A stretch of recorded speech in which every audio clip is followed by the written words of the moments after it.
So now let's talk about Amazon GuardDuty. GuardDuty helps you do intelligent threat discovery to protect your AWS accounts. How does it do it? Well, it has machine learning algorithm, performs anomaly detection, and uses third-party data to find these threats. So to enable it, it's just one click, then you have a 30 days trial. You don't need to install any software. So GuardDuty is going to look at a lot of input data, such as your CloudTrail event logs to look for unusual API calls or unauthorized deployments. It's going to look at your management events and your data events. So, for example, on the management side, the create VPC subnet event and so on. Whereas on the S3 data events, for example, get object, list objects, delete objects, and so on.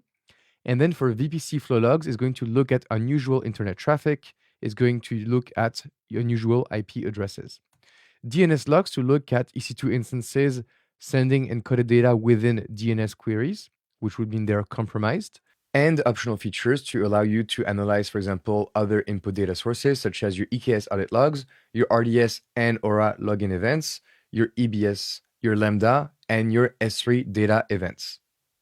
So we can also set up event bridge rules to be notified automatically in case you have findings. And then these rules can target whatever event bridge can target, such as AWS Lambda or SNS topics. Also, this can come up in the exam. GuardDuty is a very good tool to protect you against cryptocurrency attacks because there is a dedicated finding for it. So it knows how to analyze all these input data and find that there is a cryptocurrency attack. So to summarize, within GuardDuty, we have several input data.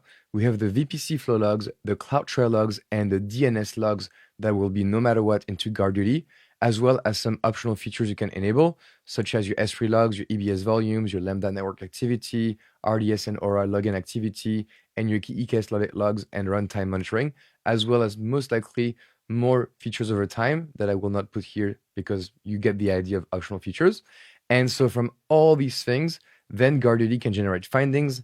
And if these findings are detected, an event is created in Amazon Event Bridge. And therefore, from Event Bridge, thanks to rules, we can trigger automations, for example, using Lambda functions, or send notifications, for example, using SNS. You need to know another feature of GuardDuty called the Delegated Administrator.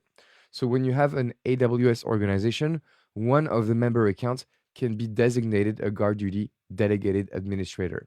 The idea is that that one account has full permission to enable and manage GuardDuty for all accounts in the organization. So you have your management account and you want to have GuardDuty enabled for several member accounts.